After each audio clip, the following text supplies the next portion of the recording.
Wednesday, August 12th, 6:30. We're live with this Fans View podcast. We got Lauren, Carl, Anthony, John, myself, and I will kick it off to Carl. He's got a special message he wants to do. Yeah, I appreciate that, Mario. We lost another good friend, customer of the store, but more than just that, he was just a really good dude who everybody knew. Bill Foots from Burnham, Pennsylvania. He worked at Standard Steel his whole life. Retired early, had some health issues, but he thought he had turned the corner. And we found out last night that he had passed away. And Bill Foots, good guy, just a real good guy. And a lot of people, knew him from various signings around, different hobby stores. And, he was everywhere. He loved his Philly sports team. So I just wanted to, give him a shout out. He's got two young daughters, two grandchildren. I believe they're twins. Wanted to give a shout out to them and, do this show in honor of Bill. Just a real good guy. The players absolutely loved him. He got real close to a lot of them. Anthony knows him from the Reading Phillies. He was there a lot. He just absolutely loved life.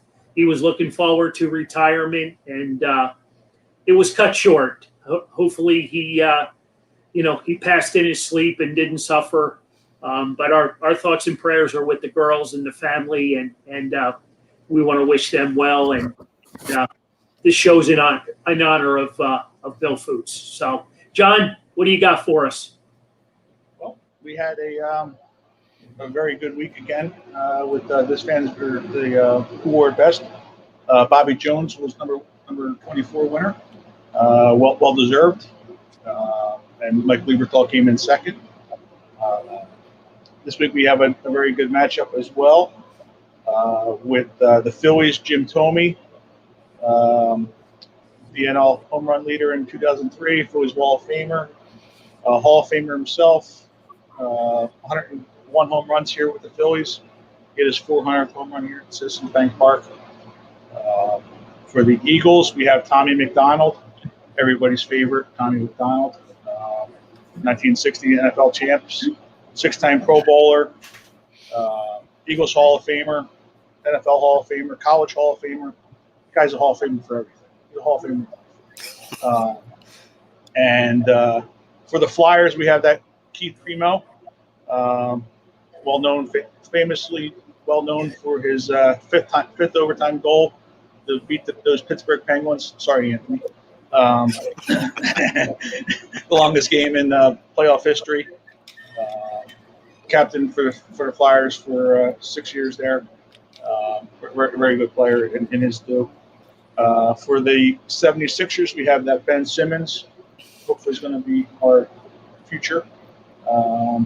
And he was a 2-time All-Star, the NBA Rookie of the Year in 2018, and still can't shoot. How can he shoot? He's not playing. Yeah, well, that's true too. Even when he plays, he doesn't play. And then we have for the outsiders, I think Anthony may have been stuffing this ballot. We got Barry Bonds. Barry Bonds. The 14-time All-Star, 7-time MVP, 8-time Gold Glover, 12-time Silver Slugger, but he still cheated. 762 home runs. Oh my God. The only member of the 500 stolen base home run club. So we got a good matchup here. It still leaves to keeps it in the Pennsylvania thing since he's from Pittsburgh. So, Mario, who do you have? This was a little tough for me because I'm a huge Jim Thome fan. So, that being said, he was edged out by Primo. So I'm going Primo. Wow. Yeah. Wow. Really? You thought I was going to go Tommy? This is why I'm not allowed to vote for Primo. So that's I find myself moving more towards hockey lately. I don't know if it's because they have their stuff together and baseball doesn't seem to, but I enjoy you're a watching front them a lot more. What's that? So you're a front runner? No. I don't. I'm not saying that. I'm not talking about the team. I'm talking about the organization as a whole Oh, has their stuff together. they're playing well, and they're a team right now. So Getting into the playoffs. yeah, that's I'm going Primo. There you go. Lauren, who do you have? I am going with Tommy McDonald. There you go. Very clear cut choice, obviously. Anthony, who do you have? I think I'm gonna go with Tommy. It's either him or Tommy McDonald, but that Tommy's name is just a bigger name, and that you sort of correlate it a little bit better. So I'm gonna go with Tommy. Get our baseball love in there. Carl.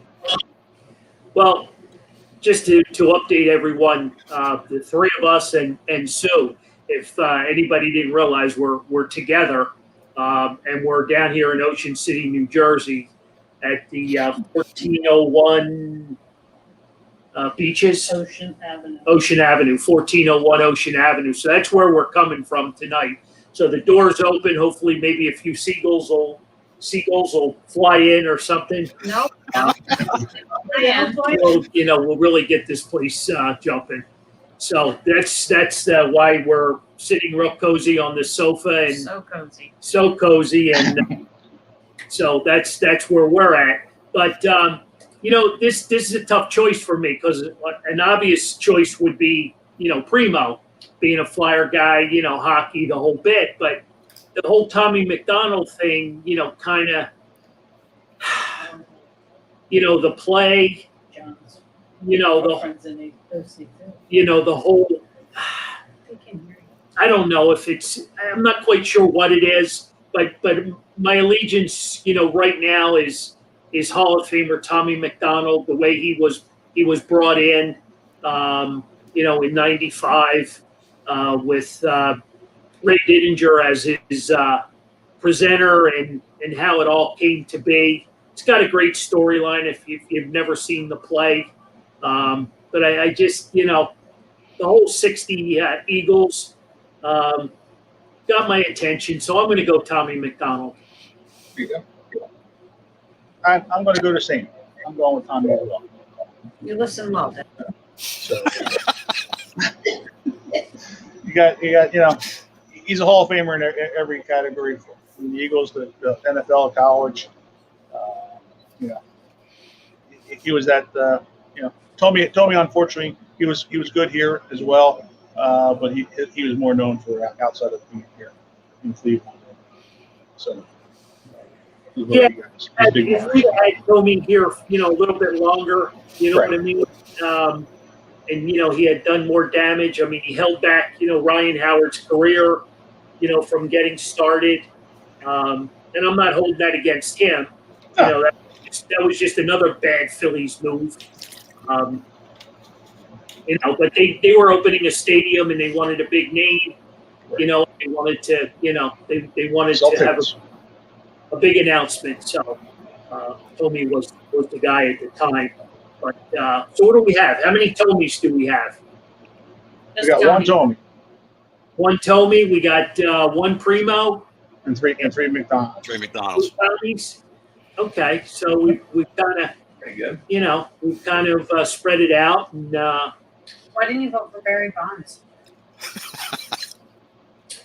Well, yeah, that's a good question. I like Barry Bonds personally. I don't think many people like him. I don't know that that's a number like that would cross over to be a Philly number, like a Clemente or a Jackie Robinson, numbers like that you remember. But I wouldn't give Barry Bonds the Philly title.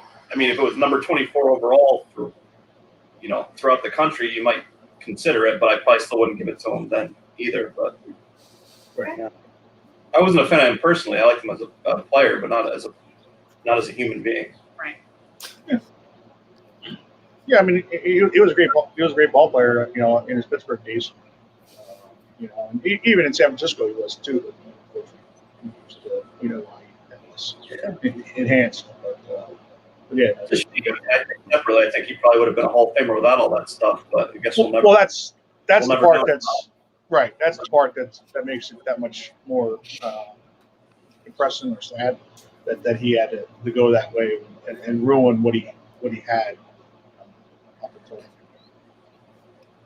he still would have probably had 500 home runs if he wouldn't have used the juice, and still had basically the same numbers. He just wouldn't have been the home run champ. That's basically the only difference. So we got hockey actions this week. So Flyers are starting tonight. Yes. First seed, 8:00. 8:00 tonight. It's gonna be. We got to start off positive. That's why I Absolutely. and get the Flyers going. So what do they do against the Habs? Oh, they definitely win. Yeah. Hardin. Hearts in. Oh yeah, Hearts. All right. In there. Yep. Yes. Good. Yep. Art is in goal, and Carl's prediction is the Flyers in 5. Right, Really? That's what I was going to say. 4-1. Flyers in 5. Price will steal a game. Yeah, he could. You know what I mean? But I don't know. I just think the Flyers are playing really good hockey right now, and if they crash the crease the way they win, the way they've been playing, Right. I don't think it matters who's in goal. For Montreal. Anthony, I'm sure you've got some good vibes for the Flyers. I just think that the Flyers need to, and I'm sure they will because they played like that so far, but they shouldn't underestimate that Canadiens team. They are fast. They didn't stop one of those games. They didn't slow down at any point in any of those games that we played them. So, I mean, obviously, they thought the Penguins were going to sweep or only have one loss, and they barely won the one game. So I think, the Canadiens team, I don't think people have necessarily taken them very seriously, and I think you could certainly beat them, but you have to come with that same amount of energy that they do because they did not stop at all during any of those games. Oh yeah. I mean that's what I think is the difference with this Flyers team. They're all young and hungry. They're not. Yeah. They haven't done anything yet. So That's they're not playing well. Whether the Penguins were old or tired or they just didn't take them that seriously, the Flyers just got to keep that energy and they should be okay. They're a better team. They just got to keep the energy for the entire game. So it should be fun. It should be fast games. I'm imagining it'll be nice to watch both those goalies make a lot of nice saves over the next few days. But it should be a nice matched series. I think the Seagull agrees with you. So what's interesting, the two goalies, Carter Hart has kind of groomed himself and kind of steered himself into the style of what Carey Price plays. Both coming from Canada, and that was his guy growing up, I guess. He's talked about that a few times. So it's going to be interesting. I don't want to get too far ahead of things, but I'm just wondering what the conversation may have been. When they've talked. During this pause. If they communicated at all, or if they stay in touch. But to see them matched up now with each other is pretty cool, pretty interesting. Yes. So it's I don't know. Do you guys feel that it'll come down to the two goaltenders? Do you think that? I mean, hockey seems to be pretty wide open right now. A lot of scoring. What are you guys feeling? Well, do you think that the high scoring is just because everybody's trying to get back in the swing of things, and that'll firm up as we go further? I think it's going to tail off at a point. I just watched the Washington Islanders team, and Washington was killing them. They were up 2-0, and it looked like it was going to be a blowout. Next thing I know, the Islanders won the game 4-2. Wow. I just, I don't know. Just, I guess it's kind of like baseball, where the hitters are ahead of the pitchers. Maybe the scorers are ahead of the goalies. I don't know. It's certainly going to be a great matchup. I'm excited because it's Carter Hart. It's the Flyers. It's it's gritty. It's anytime, anywhere. Kind of like this fan's view. Here we are, Ocean City, New Jersey. Yeah. Well, Add it to the list. Yeah, like I said, I think Carter Hart, he's that X factor. He's been there for every stop. I mean, breakaway. It's 2 breakaways early in the game against the last game against the Lightning. I mean, it's that was the turning point in the game. And then it just exploded from there. I don't think so. It was funny though how Carter Hart was talking about the first time he did play Price. I think it was this year. Like he was just in awe just watching Price and wasn't really paying attention to the game like he should have. And he had to catch himself there for a minute. That's how he was being distracted. Being his idol that he's grown up with, watching him play actually in the same place with him. Well, our This Fan's View scout has given us the scouting report that Montreal has 1 line and no depth. So based on that, they don't stand a chance then. Kind of sounds like a Flyers team a few years ago with only 1 line scoring and no depth. But we've certainly turned that around Yes. in the new era of Flyers hockey. So I guess, we can always come back to the Flyers talk, but with the way the Flyers have changed their culture and changed, the chemistry of the team, and they've changed a lot of things. A lot of the players are still the same, but there's been a drastic change in style to where they are right now, and they're playing a different brand of hockey. Can we get that across the street? Can we move that over? We've watched the Eagles. They won a Super Bowl a couple of years ago. The Flyers are definitely a team to watch. What do we need to do to push that across the street in the Citizens Bank Park? That's a good question. Can they pitch? I don't know. Can they? I don't know if they can do any worse. Let's put it that way. It's bad. That game last night was horrible. I think it's like we mentioned before, so, like we mentioned a few weeks back, they want to get Real Muto, which is great. Well, let's take a step back for a second. If you sign him, right, today you still have him, right, and you're not winning with him because you don't have the pitching. Right. And I know everyone wants him.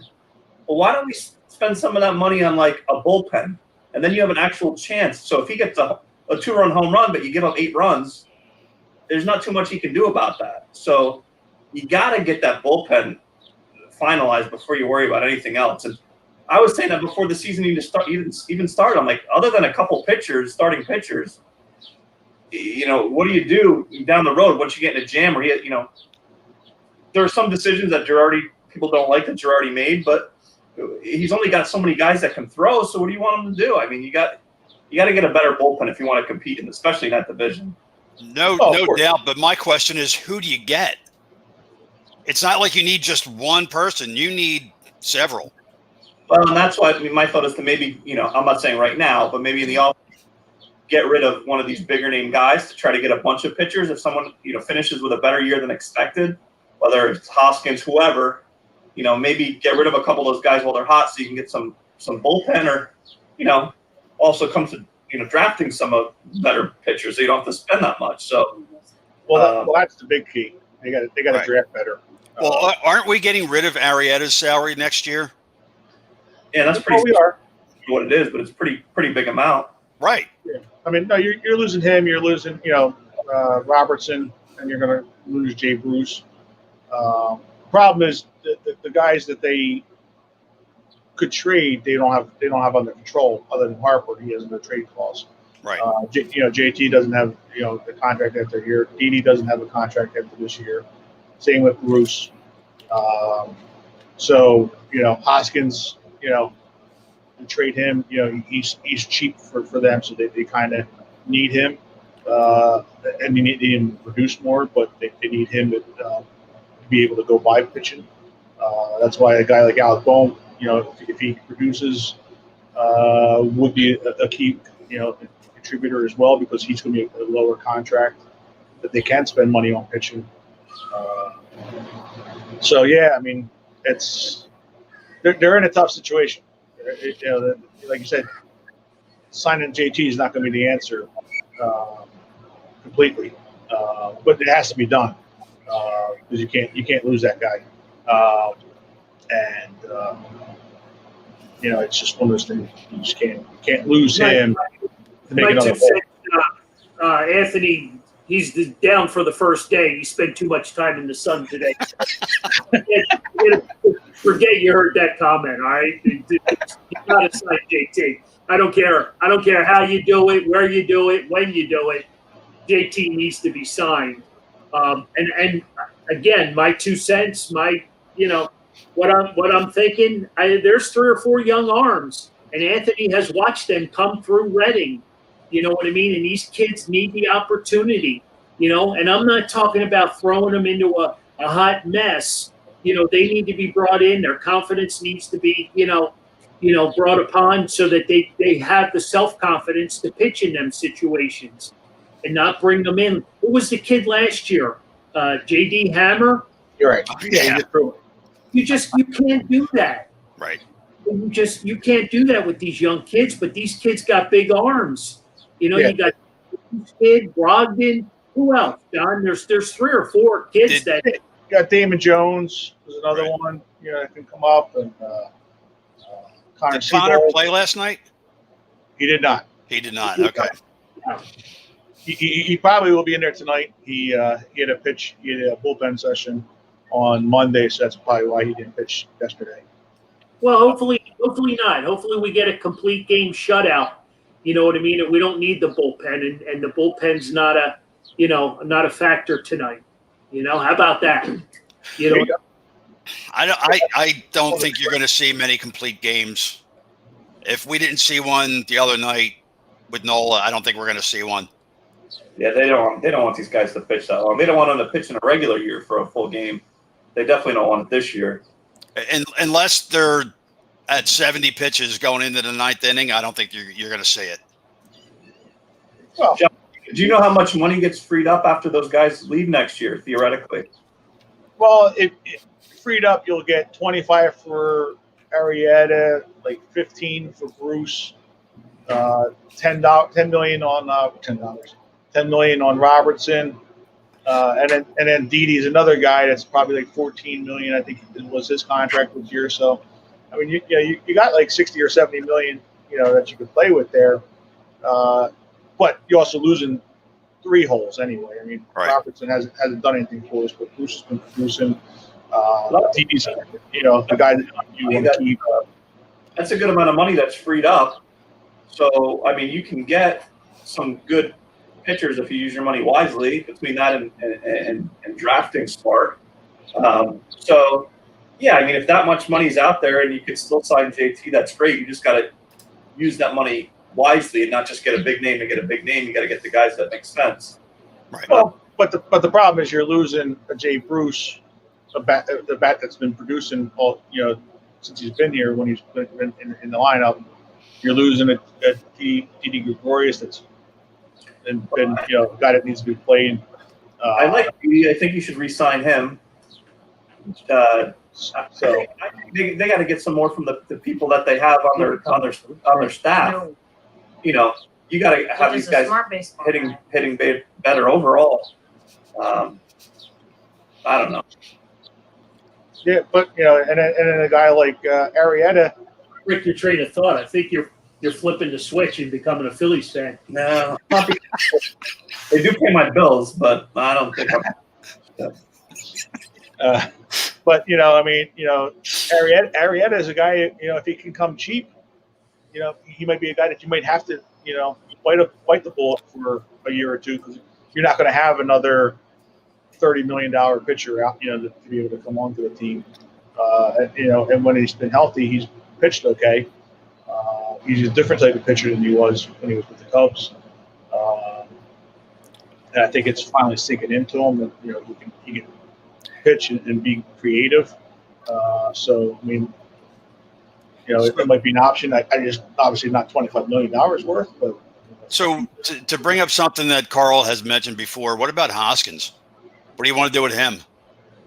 Well, what are you going to do with it? It's not like you're going to go out and get Justin Verlander for him. He's struggling. He's struggling right now. So you Right. can't trade him you can't dump him at his lowest point. He's also not making it. And exactly like Sue just said, he's not making any money. So he's not. It's not like he's making $15 million and not producing. I mean, he's a $500,000 guy. Can he pitch? Yeah, exactly. I mean, that's the problem. It's like, you got Hoskins that's cheap. You got Bohm. Hopefully that would be a guy that's cheap. But can you? I don't know if you can trade Segura. He's the only guy that's under contract has a name that you might be able to get something for. Right. Hutchin is under contract for next year as well, but you see what he is. I mean, I guess the best case scenario would be if Hopkins could turn it around a little bit, and he has a hot rest of the year, and then you could trade him for a couple guys, maybe for the bullpen or something else. And whether you let Derek play first or someone else play first, give him a chance. But I just think, you got to be a little bit wiser with the money you have, and going into next year, you got to make sure that bullpen's set before you worry about anything else. Yeah, but the problem is if you're losing guys like that, and if you're not, I'd rather have a bullpen that's set and you feel comfortable about, and have your own guys hope that they're going to hit, because you pay them to hit. Right. You just can't outslug everyone every day. If these guys aren't hitting too great, you could win 1-0, 2-1. I'd be happier with that than losing 11-8 every night. You got to get that bullpen figured out, and those others, someone will step up. But you got to have that bullpen. I know you it's do. scary when you get rid of Jay Bruce or something like that, but Jay Bruce is never a guy that stays very long anywhere anyway. So That's why he's on the show, folks.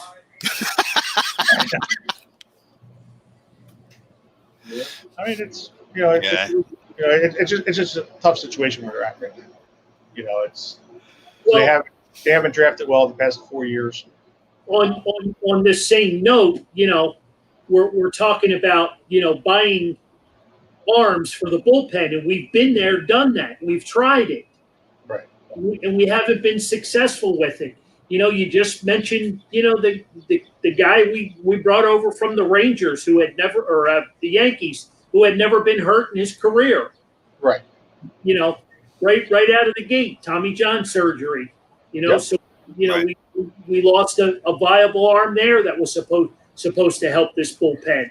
You get Tommy Hunter, the same thing. Tommy Hunter, back and forth, Pat Neshek, back and forth. Who else? I mean, you could go on and on with these guys. Yeah. Well, and that's the problem, and that's why you see good bullpens are guys that are young guys that are throwing hard. That's why a guy like Connor Brogdon is going to hopefully help with the team. And we need one or two of those kids to come up and have the confidence to pitch. They've got the stuff. Now it's a matter of the confidence, to get outs, and they've got great stuff. I can't emphasize that enough, because everybody saw it on television. You had Girardi running around in exhibition games trying to get bird's eye view of, Connor and his out pitch, and Spencer Howard, and, is he ready? Does he have more than 2 pitches? He's supposed to be a 4-pitch pitcher. Are these kids ready to, I mean, this is the major leagues. This is the show. This this isn't Double A anymore. It's time to to make that move. And I just are the Phillies that bad? And I know I'm going to open up a can of worms because are they that bad at drafting? Are they that bad at bringing people in that just fall apart? I mean, because that seems to be the pattern. We just can't get away from that. They overstretch. They reach. It's. Well, you think they're looking for a hidden treasure? Well, they're trying to be smarter than everybody else. And it's one of those things. Especially when you had, not that Moniak. I think he still will be a player at some point. But you had the number 1 pick overall. You reached and you took him cheap. Because you thought you could sign him cheaper. You'd be able to get another position. Because of the draft money. Yeah, they had that pick. That they obtained, I guess, for losing somebody, and they ended up taking Cole Irvin. Right, and then so they reached to take Moniak and hopefully cheaper to be able to get Cole Irvin, and then they didn't help him properly, and so now it's you almost look like you have 2 bad picks when people are producing right from home. Not that when it takes 4 or 5 years, you know what I mean, and we're still, meanwhile we look at other organizations and players that were drafted either right in front or right after guys that we chose, and they've already made 2 All-Star teams. Right, and that's the big thing, especially the guys that are right after us. That it's you're when you're drafted, you just got to draft the best talent, no matter whatever it is. You take the best people, and because they're going to fail. I mean, as far as throughout the system, but you got to take the best talent that's available, and then you got to develop it. And that's the problem. It's just J.D. Hammer last year, he was in Clearwater, got pulled up to Double A up in Renton, I think, for a day and a half, and he was up in the major leagues. Because of so many injuries last year, and it's just like his head was spinning. He's got to get a big arm, but you got to develop that arm. You just can't take it from single high A to into Double A for a little bit, and then boom, here we go, face Christian Yelich. It's just that's where the development needs to be better. Because these guys come up and then they get shelled sometimes. You might lose them for the rest of their career. What's the status with Spencer Howard? Is he going to get another start? Have they made that announcement yet? Well, they're thinking probably Friday is the next day that they're scheduled. Him and Velasquez, and Joe is saying because of the double headers next week, they're going to need a 6th starter. So they're keeping them both on their rotation for Friday, and probably one's going to start, and then one's going to come in afterwards. So I don't know if that means Velasquez will start and Spencer Howard comes in afterwards in the second inning to get him out there. How many doubleheaders they have next week? I believe just the one. Okay, all right. But they need a 6th. They need that extra starter. Right. It's just that way they can keep them going from there, and then see how Velasquez does from there. And then I think it's going to be a decision. Do you put Velasquez in the bullpen, or do you put Howard in the bullpen? Not that I want to put Howard in it, but I'm just saying it might be another way to help the bullpen out a little bit better if he's there. Well, Joe Stinger's bringing up a pretty interesting point about rooming relievers and/or finding relievers, drafting relievers. Correct me if I'm wrong, but pitchers that were starters, and they no longer could pitch 5, 6, 7 innings. It's kind of like, that's where their next job was. They moved out of the starting rotation. They moved into the bullpen, where they were able to, they still have the same good stuff, but they could only go, for a shorter amount of time. Whatever happened to that theory? Whatever happened, with that? They had a guy. They didn't want to pay him. Liriano. They didn't want to pay him. Francisco Liriano was a great starter, and he got a little bit older, and he was good in the bullpen for the Pirates a couple of years back. And guys like not Harrison is not a pitcher, but they didn't want to pay him, so the guys left. Yeah, that's the problem. They thought they were good with the bullpen they had, and it just didn't work out. Well, it goes back to the talent evaluation again. It's just not having. It all starts with Clintac. I mean, it's right there. He's not. How much longer does Bryce Harper sort of allow all this to happen before he starts to raise hell? Because this is not what he signed up for. He did not sign up to watch Roman Quinn flop on his belly, field and miss that ball last night.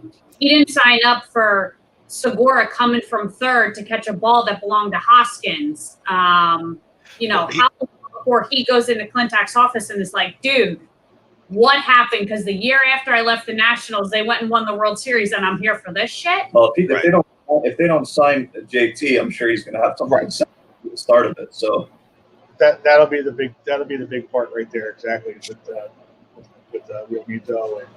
And I mean, you see him; he's already making comments all the time about it. And it's just, and he's the same way. You got to get rid of your prospects are prospects to help the team.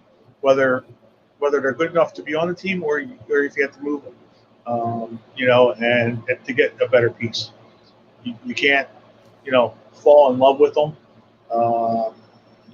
and as we've seen in Philadelphia, not many of our prospects produce, they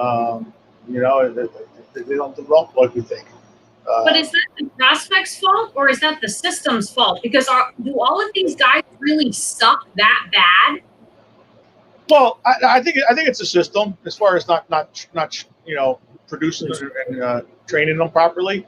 But I also think it's like the Yankees. The Yankees use and abuse their farm system.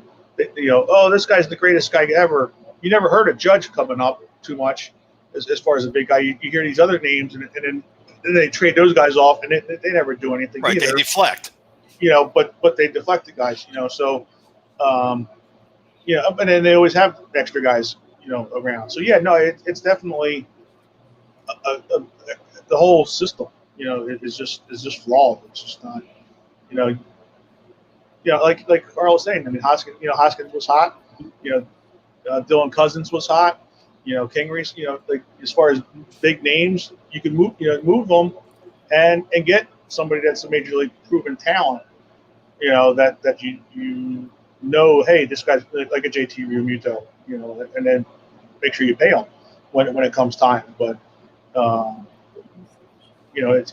they have to know their own talent and not be like, oh, this guy's great. I like him, and he's going to be a superstar, and he turns out to be an average player. Well, let's just go back a few years. 2008 World Series champs. We saw what needed to get done.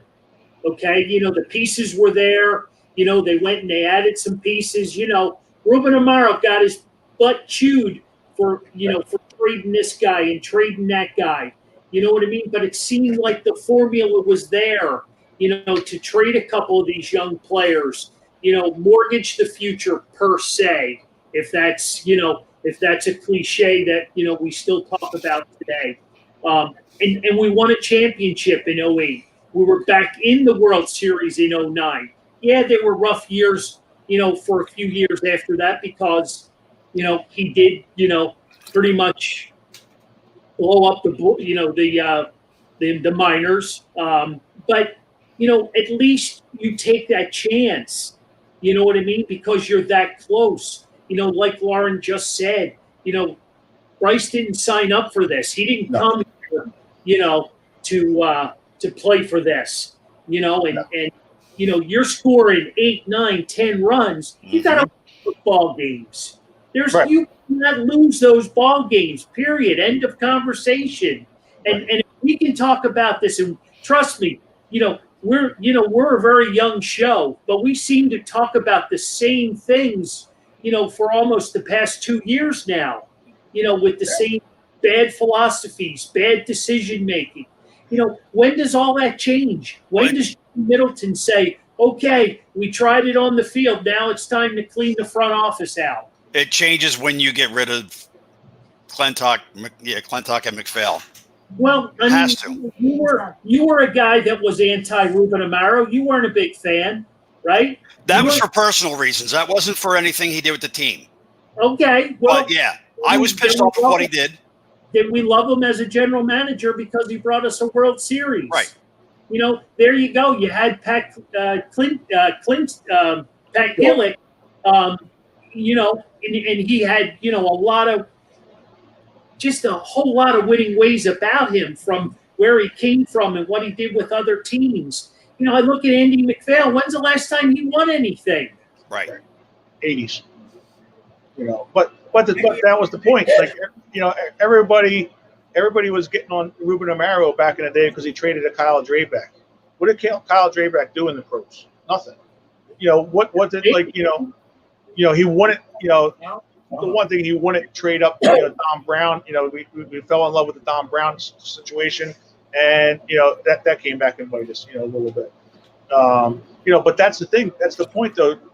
We traded away a lot of our prospects to get the 08 team, to get that run for 5 years.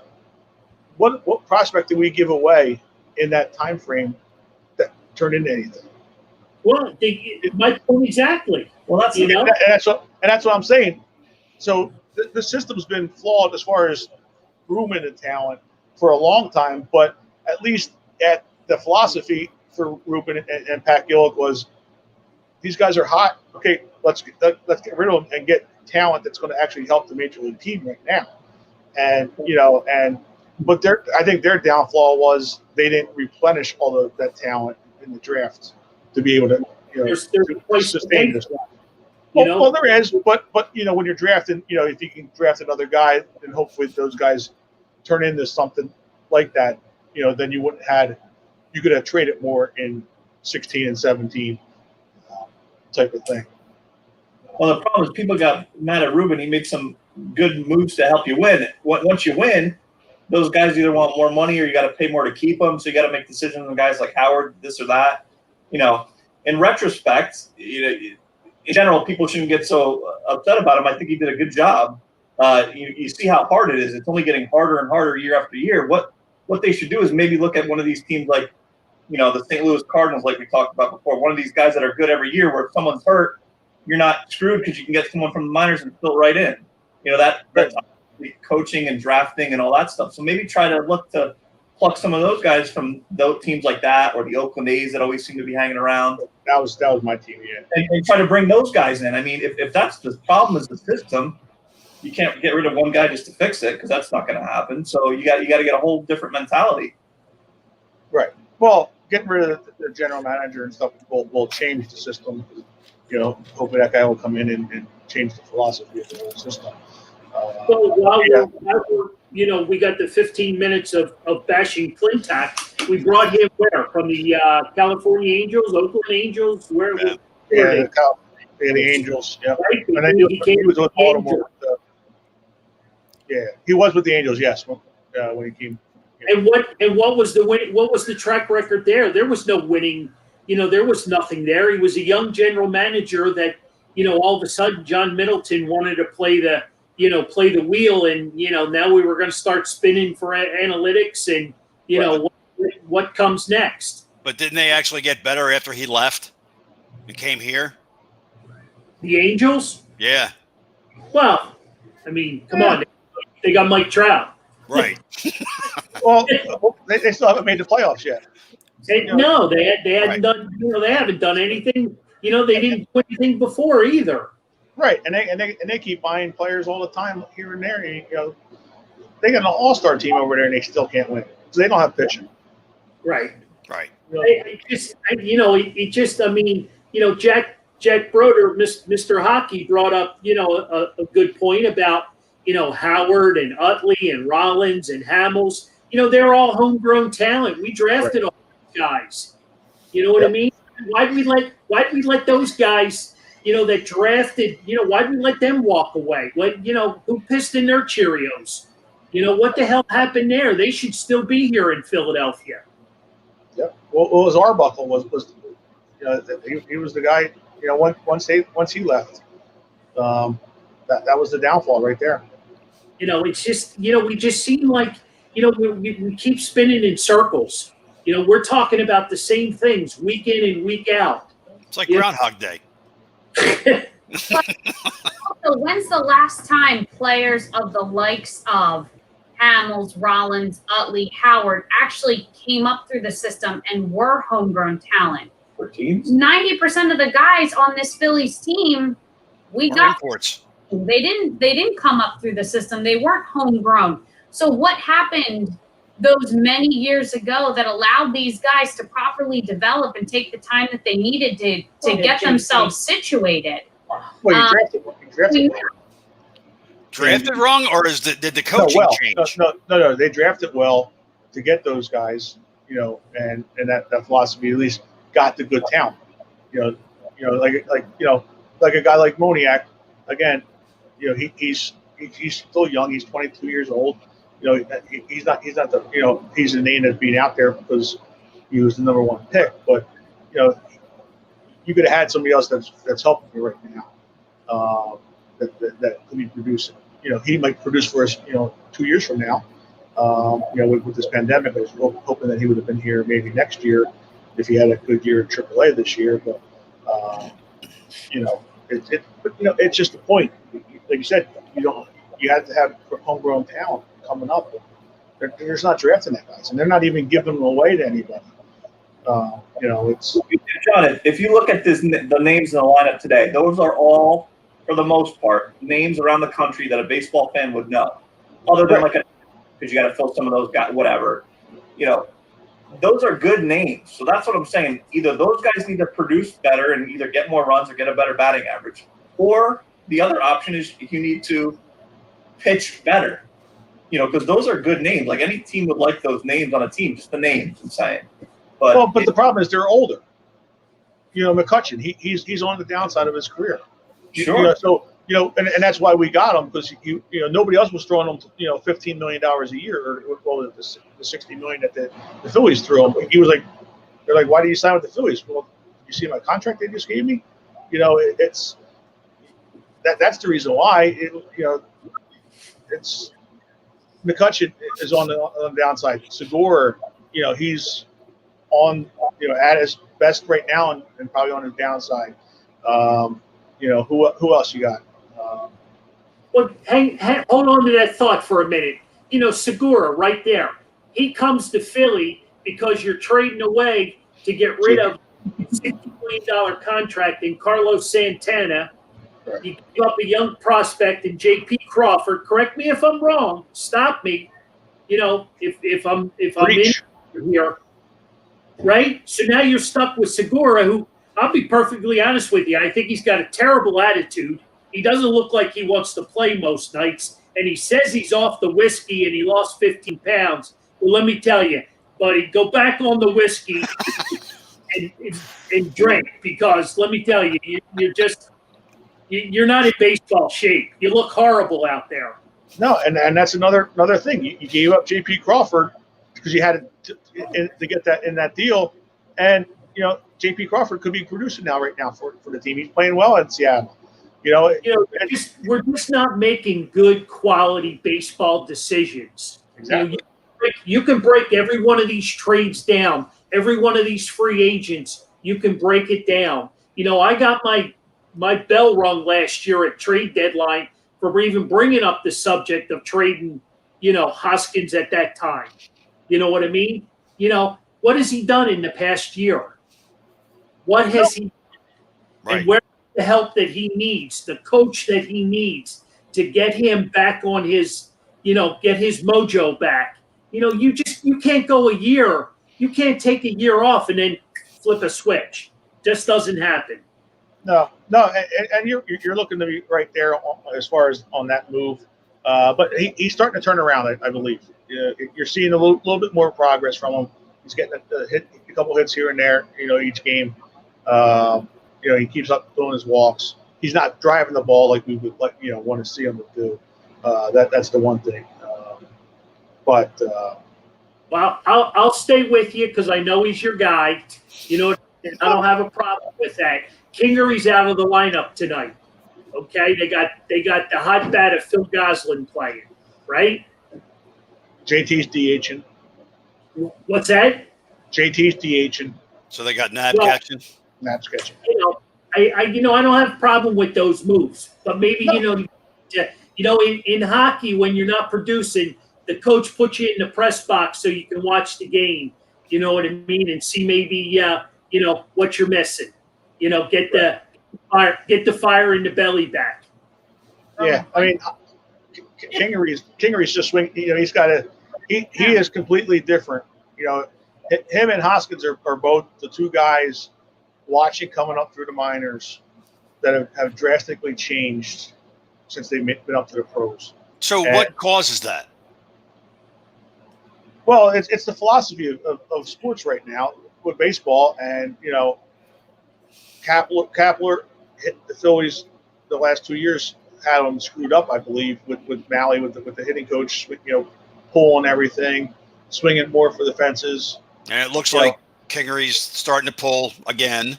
Oh yeah, I mean you can just see everything's back, dropping his back knee and swinging up, and that's not him. I mean that's the philosophy of baseball. Everybody wants to. That's a problem in general. Is that if you're a team that's not the Yankees or the Dodgers, it's very hard if you're a Pittsburgh, Milwaukee, Cincinnati, any of these teams to hit home runs every time. You don't see anyone moving guys over. You see no bunts. You see no steals. I mean, if you're one of these teams that got a couple wins and not doing very well, you got to do whatever it can. But they just don't value that anymore. They just value the home run, and not every team is set up to hit a home run every time. Right. And Scott Kingery is 6 foot tall, in high heels. I mean, it's with his platform shoes. I mean, he's not a guy that's going to hit home runs all the time. His job's getting on base and steal bases. Right. And hit line drives up the middle. He's not a guy that's going to be pulling and hitting 40 home runs a year. And bat 188. I mean, it's like, he's got to get it in. His whole mentality has changed, and the same thing with Hoskins. Kapler we're taking pitches last year. The past 2 years, it was the whole philosophy is we're taking pitches to get the pitcher out, starting pitcher out of the game, and now you see Hoskins. He has lost all of his confidence, or not his confidence, but his aggressiveness. That he's just sitting there watching pitches go by that he should be driving into the gaps or over the fence. And, once you do that so long, it's hard to get out of it. You can't just turn it and the next day get out of that system. You see a little bit. That's why I keep saying I keep seeing a little bit of progress from him. But once you start seeing him drive the ball a little bit more, then he'll be closer there. So they have to pretty much undo what's been done for the last couple of years. Basically, I mean that's when Scotty was here, it was a big shell shock. I mean, how it was, that 2 years from when you keep doing what you're doing. You got to the major leagues because of a reason, because you're talented, right? And you were doing well, and then to say, oh no, let's turn you into Mike Trout now. You're not that type of player. And that doesn't mean that you're bad. It's just you got to do what you're doing, hit your line drives, and move that line up. And that's why you had your 5 minutes of Gabe Kapler talk. Put that in. So, it's Gabe Kapler. That was just because it was the Phillies last year. It's all of baseball. It's just not Kapler. It's all of baseball. You see it with all these teams. That's numbers for all that's going down. Stealing, bunting, every year it goes down. The home go up every single year. That's fine if you can compete like that, but not many teams can compete like that. And quite frankly, not many teams should be trying to compete like that. If you can't do it, just get people on base and you get a couple doubles here or there. Those runs count just as much as a home run last time I checked. Well, exactly. And the problem is, and it's not Kapler, it's the Phillies, the system, how how they basically did a whole 180 2 years ago when they went to this analytic stuff, when they brought Capital here, that the whole organization has changed. So like Hoskins has been coming up through the minors this one way, and then all of a sudden now you're going to, take that aggressiveness away from them, and you're going to be walking. And I think it's an overall baseball thing, though. The Phillies fit into that. Well, it is, but they were the last ones to get to it. Though, is what I'm saying. Yeah. Like the Yankees, they've been doing this for 6-8 years. So all their guys coming up from the minor leagues are doing the same things as what the pros are doing. Where the Phillies didn't have that with these guys. That's my point there. And like I said, I used Cap's name, but there's organizational change. Well, let me throw another name at you, Brett Brown. Ugh. I mean, basically almost the same situation. They went out and spent mad money. Guys. I mean, you talk about stupid money. They across the street, and where are they at? Yeah. Well, I wonder if it's his fault or if it's the general manager's fault who brought these guys in. I mean, they're making these talent requests. They're looking at Embiid and they're looking at Simmons, and are they as good as we've been led to believe?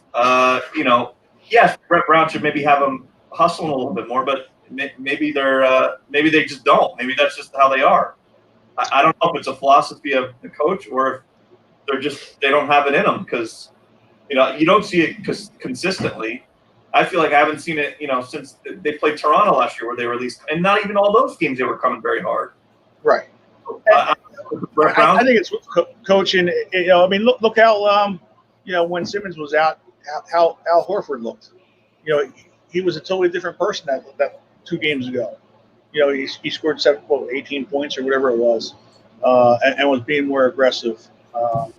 You got to be able to, as a coach, get those guys to do and produce them, get the most out of them. I mean, nobody would have thought, Horford would have scored 18 points for the whole rest of the time he was in the bubble, no matter how many games we played. And he looked aggressive, taking the ball and going.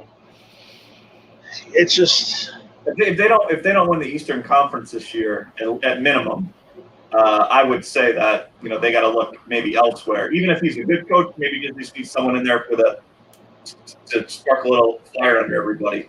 They have to go pretty deep.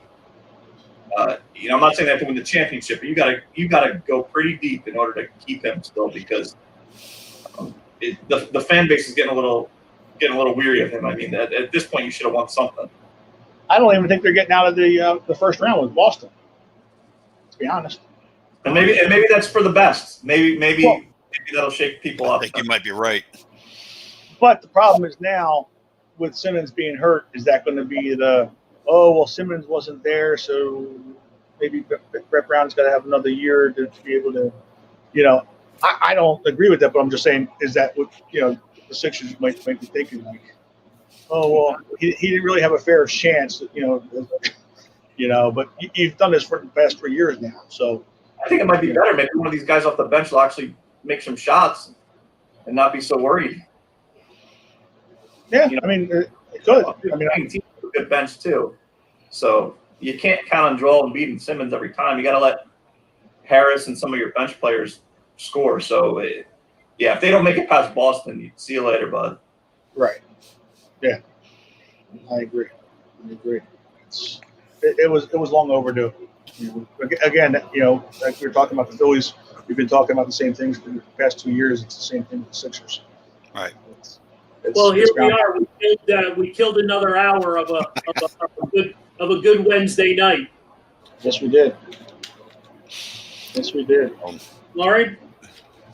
All right. So, John, we'll start with you on the takeaways.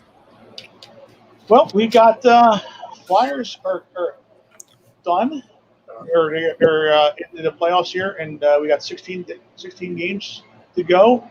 So the countdown is on, and I believe we have a really good team here, and we're going to see them there for a long time. gonna be a fun ride watching Carter Hart grow. And, let's go Flyers. Tony? I don't know much. I really don't know what to say. He wants to say, let's go Flyers, but he just No, can't do absolutely, it. that'll never be He said. can't do it. He can't do it. Yeah, just that'll be a good series to watch. I'll just say that it'll be a good series to watch. Two energetic teams will be fun. He'll be a happy camper if the Habs win. I'm not saying no, but I'm not saying yes. So you're a fan there with Matt Stairs? I don't know if I'd say fan. I'm not a Flyers fan, so I'll leave it at that. Well, Matt Stairs with Montreal as well. So my takeaway is being able to be down here in Ocean City, New Jersey on vacation. Looks like we're going to get a full week in. John's been covering the store for me, as y'all can see. You know, he's got my setting, so he's obviously at the store for everybody to see. So he's doing a stellar job there, holding the fort down, and we all certainly appreciate it here at the family. So my takeaway is a big thank you to him for holding everything together in Havertown. So I'll be back in town on Saturday. Anytime. It's a pleasure. My takeaway for the night is just let's go Flyers, because the further they go into the playoffs, the better it gets for this guy. And it's the Penguins were out the first round is all I got to say. So Yeah.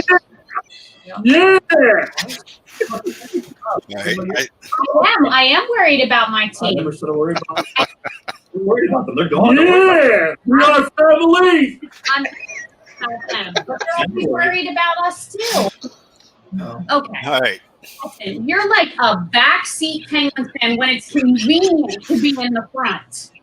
We never talk about the Penguins ever. It's always the Pirates. Well, they need a lot of help. I don't know if And now all of a sudden that the Penguins were in the playoffs, all of a sudden, now I'm a Penguins fan.